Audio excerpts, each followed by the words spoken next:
continue par contre en tir à l'arc. La ville accueillait aujourd'hui la deuxième manche du championnat de France par équipe. Et les Auvergnats ont plutôt bien tiré. Olivier Martinet, Jean Jazet. C'est le gratin du tir à l'arc français.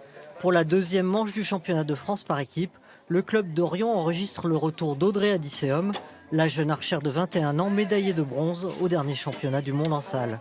Mais le tournoi commence mal pour les filles. Les 2 premiers des 5 matchs du jour sont perdus face à Saint-Avertin, puis Nîmes, 2 équipes du haut de tableau.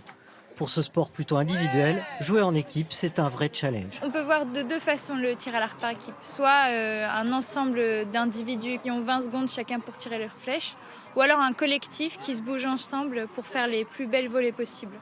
Et moi, avec Rayon, c'est la définition que j'ai. C'est ce qu'on nous apprend depuis qu'on est petit ici, c'est de tirer ensemble. Et c'est pour ça que c'est pas forcément les meilleures équipes sur le papier qui gagnent à la fin, mais plutôt celles qui ont réussi à avoir ce petit truc en plus pour aller au bout, quoi.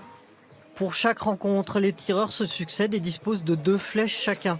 Les Riomoises vont finalement gagner 3 matchs et sont ce soir 3e au général. Pour la dernière manche, l'équipe sera composée des 4 meilleurs du club et les adversaires seront les plus faibles du dernier championnat.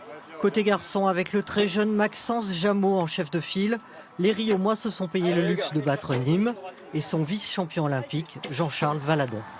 Sur le papier, quand on est le plus fort, on se dit qu'on doit assurer les jaunes et les 10. Après, je fais quand même confiance à mes camarades, ils savent tirer, du coup, je me mets pas plus de pression que d'habitude. Avec 4 victoires, les Riomois terminent 6e à l'issue de cette deuxième manche. Le Stade Clermontois qui a tout remporté aujourd'hui est 4e. Rendez-vous est donné le mois prochain pour définir les 8 meilleures équipes qui auront le droit de disputer le titre de champion de France.